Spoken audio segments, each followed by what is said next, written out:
ஆத்ம வணக்கம். டிசம்பர் 17, 2024. இன்று பகவான் ஸ்ரீரமணரின் புனர்பூச நட்சத்திர ஜெயந்தி. இந்த அருமையான நாளில் பகவானோட வாழ்க்கையிலேருந்து ஒரு சம்பவம் நம்ம பார்ப்போம். அதுலேருந்து சில விஷயங்களை நம்ம கற்றுக்கொள்வோம், கடைபிடிப்போம்.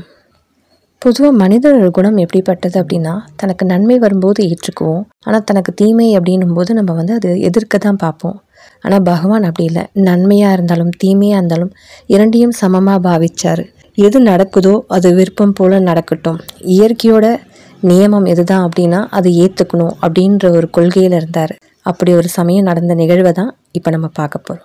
ஒரு சமயம் 1924 நிகழ்ந்த ஒரு சம்பவத்தை பற்றி பார்ப்போம். சில திருடர்கள் தாயாரோட சமாதியில் இருந்த பொருட்கள் எல்லாம் எடுத்துகிட்டு போனாங்க. சில வாரம் கழித்து இன்னொரு 3 பேர் திருடுறதுக்காக வந்தாங்க. அப்போ 11:30 மணி இருக்கும். எல்லா இடத்துலையும் ஒரே இருட்டு. பகவான் ஒரு மேடையில் உறங்கிட்டு இருந்தார். அவங்க கூட ஒரு 4 சீடர்கள் ஜன்னலோரமாக தரையில் படுத்துட்டு இருந்தாங்க. அதில் ஒருத்தர் குஞ்சசுவாமி. அவர் பகவானோட பணியாளராக இருந்தார். அப்போது யாரோ வெளியில் பேசி கொண்டது அவரோட காதில் விழுந்தது. யாருங்க அப்படின்னு உரக்க குரல் கொடுத்தாரு. உள்ளே இருக்கிறவங்க நம்மளை அச்சுறுத்த பார்க்குறாங்க அப்படின்னு திருடர்கள் என்ன பண்ணாங்க, ஜன்னலை உடைச்சாங்க. உடனே பகவானை திரும்பி பார்க்குறாரு குஞ்சசுவாமி. பகவான் ஒரு கலக்கமும் இல்லை, அப்படியே அமர்ந்திருக்கிறாரு. குஞ்சசுவாமி உடனே ஓடி போய் இன்னொருத்தரான ராமகிருஷ்ண சுவாமியை எழுப்பினார். அப்போது இங்கே இருக்கிறது கொஞ்சம், உங்களுக்கு தேவையானதை எடுத்துப்போங்க அப்படின்னு ஒரு குரல். அது யாருன்னா பகவானோட குரல் தான். திருடர்களுக்கு அவர் சொல்கிறாரு, இங்கே இருக்கிறது கொஞ்சம், உங்களுக்கு தேவையானதை எடுத்துகிட்டு போங்க அப்படின்னு. உடனே திருடர்களுக்கு ஒரே ஆச்சரியம். இது என்னது, வழக்கத்துக்கு மாறாக பேசுகிறாரே, இந்த ஆளுக்கு என்ன முட்டாளா, இல்லை ஏதானும் பொறி வைக்கிறாரா அப்படின்னு அவங்களுக்கு தோணுச்சு. உடனே அவங்க ஜன்னலை அப்படியே பெயர்த்தெடுக்கிற மாதிரி ரொம்ப ஆத்திரத்தோடு பண்ணாங்க. இதை பார்த்த ராமகிருஷ்ண சுவாமிக்கு ஒரே கோபம். உடனே பகவான் ராமகிருஷ்ண சுவாமியை பார்த்து கண்களாலேயே அவருக்கு கட்டளை இட்டார், ஒன்றும் செய்ய வேண்டாம் அப்படின்ற மாதிரி. பகவான் பார்வையாலே அடக்கிட்டார்.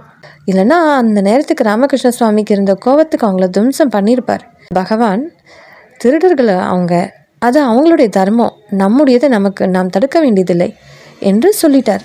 உடனே திருடர்கள் என்ன பண்ணுறாங்க, என்ன பண்ணுறது, எல்லாரும் இருக்காங்களேன்னு சொல்லிட்டு வெடிக்கிறாங்க. கூரையை நெருப்பு வைக்க பார்க்குறாங்க.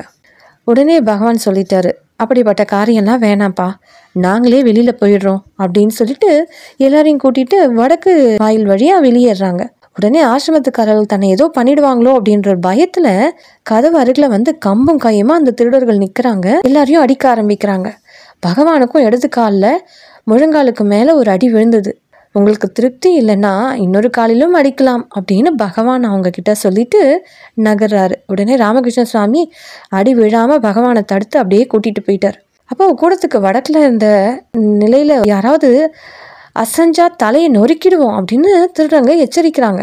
அதுக்கப்புறமா உள்ள நுழைஞ்ச திருடர்கள் என்ன பண்ணுறாங்கன்னா, அங்கே இருக்கிற விளக்கு, அதுக்கப்புறம் அங்கேருந்து சாவியெல்லாம் எடுத்து அலமாரியை திறந்து பார்க்குறாங்க. அங்கே ஒன்றும் பெருசாக இல்லை. திருடர்களுக்கு ஒரு ஏமாற்றம். சும்மா ஒரு சில வெள்ளி கவசம், அப்புறம் ஒரு 10 ரூபாய் பணம், அவ்வளோதான் இருந்துச்சு. கொஞ்சம் அரிசி இருந்தது. உடனே அவங்களுக்கு ரொம்ப அதிருப்தி ஆயிடுச்சு. பகவான் கிட்ட கேட்குறாங்க, உம்மோட பணம்லாம் எங்கே வச்சுருக்கீங்க அப்படின்னு மிரட்டுறாரு. அப்பா, நாங்கள் ஏழ்மையான சாதுக்கள், தர்மம் பெற்றுதான் வாழ்வது, எங்களிடம் ஏது பணம் அப்படின்னு பகவான் சொல்கிறார். ஒரு வழியாக திருடர்கள் கிடைச்சது போதும்னு எடுத்துகிட்டு போயிட்டாங்க. அவங்க போன அப்புறமா சீடர்களை பார்த்து பகவான் சொல்கிறாரு, காயத்துக்கு மருந்துட்டுக்கோங்க அப்படின்றாரு. அவர் பாருங்க, அங்கே எல்லாம் எடுத்துகிட்டு போனதுக்கு அப்புறமா கூட எதையும் இழந்த ஒரு கவலையே அவர்கிட்ட இல்லை. இவங்கள எப்படி பாதுகாக்கிறது, இவங்களுக்கு காயம் பட்டுடுத்தே அப்படின்றதான் பகவான் நினைக்கிறாரு. உடனே அவங்களும் ஒரு சீடர் ஒருத்தர் சுவாமி, உங்களுக்கும் நான் செய்கிறேன் அப்படின்னு சொல்லிட்டு கேட்டார். அதுக்கு பகவான் சொல்கிறார், ஆமாம், எனக்கும் தான் பூஜை கிடைச்சிதே அப்படின்னு ரொம்ப நகைச்சுவையாக சொல்கிறாரு. பகவானோட கால வீக்கத்தை பார்த்த ராமகிருஷ்ண சுவாமி ரொம்ப கொதிச்சிட்டாரு. மூலையில் கிடந்த நீளமான இரும்பு கம்பியை கையில் எடுத்துட்டு, திருடர்களை ஒரு கை பார்த்துட்டு வரேன் அப்படின்னு கிளம்புறாரு. உடனே பகவான் சொல்கிறாரு, நாம் சாதுக்களப்பா, அப்படியெல்லாம் செய்யக்கூடாது. நம்முடைய தர்மத்தை நாம் எப்போவுமே விடக்கூடாது. நீ அடித்தா அதில் ஒரு திருடன் இறந்துட்டானா பழி உன்னதான் சேரும். ஏன்னா உலகம் திருடர்களை பழிக்காது. அவங்க அறியாமையில் செய்கிறாங்க. நாம் எது சரியோ அதை தானே செய்யணும். உன்னுடைய பல்லு தவறிப்போய் நாக்க கடிச்சிட்டா பல்ல உடைச்சு கொள்வாயா அப்படின்னு கேட்குறாரு. பாருங்க, பகவான் திருடர்களை கூட வேற யாரோவா பார்க்கல, அவர்களுக்குள்ள ஒருத்தராக தான் பார்க்குறாரு. ஸோ நம்ம என்ன பண்ணுவோம், யாராவது ஒருத்தர் நம்மக்கிட்ட ஏதாவது கடிஞ்சு பேசிட்டாங்கனாலே அவங்கள ஒரு விரோதியாக பார்க்க ஆரம்பிச்சிரும். ஆனால் பகவான் அவங்களோட எப்படி பல்லும் நாக்கும் ஒரே இடத்துல இருக்குது, ஒன்னோட ஒன்றா இருக்கோ, அதே மாதிரி தான் திருடர்களையும் ஒன்றா பாவித்து சொல்கிறாரு. அதாவது பல்ல உன்னோட நாக்கு கடிச்சுடுச்சுன்னா பல்ல உடைச்சிப்பியா அப்படின்னு கேட்குறாரு.